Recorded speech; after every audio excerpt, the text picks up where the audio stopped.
What up, this is Rama Screen covering movies, TV, and entertainment, and here's my review of Netflix's new movie, The Eighth Night. Hey, before you watch my review, please subscribe to my channel, press that like button, ring that bell so you can get notified whenever I post new videos. And if you would like to help support this channel, please do so at patreon.com/ramascreen. That's patreon.com/ramascreen. Let's rock this. Ah yes, Korean movies with their twist endings. Gotta love them. And The Eighth Night is no different. Listen, the embargo for this review lifts at the same time that this film premieres on Netflix. So I don't have to walk on eggshells anymore. But I also don't wanna just spill the beans and ruin the fun for all of you. So let me just say that even though the twist is not that original, and I think many of you could see it coming a mile away, but it's still deliciously creepy, and one that may stay with you long after the end credits roll. But Rama, you're getting ahead of yourself.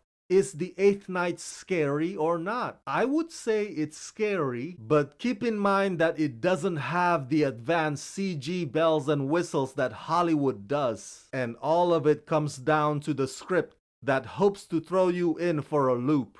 Written and directed by Kim Tae-hyung, The Eighth Night is a Netflix film that ventures into an entire new world of mystery thrillers.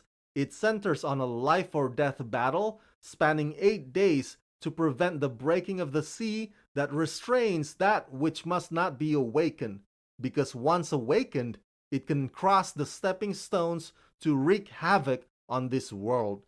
Starring Lee Sung-min, Park Hae-joon, Kim You-jung, and Da-reum. Let me break the synopsis further down for you. So there are two supernatural eyes that, if joined together, could turn into an apocalyptic force for evil. The legend goes, if one breaks free, then the spirit jumps from the first person on the first day all the way to the last person on the eighth night, by which then it's bye-bye world as we know it. That's basically the predicament in a nutshell. Maybe I'm missing some of the details, but feel free to fill in those blanks in the comment section. At the heart of it though, is this unlikely buddy adventure between the reluctant, somewhat grumpy old man and a naive, somewhat horny young monk who only sees the world pretty much for the very first time. These are the moments when the script can play off some of its humorous and endearing beats. With the exception of those two, some of the supporting roles do come across a bit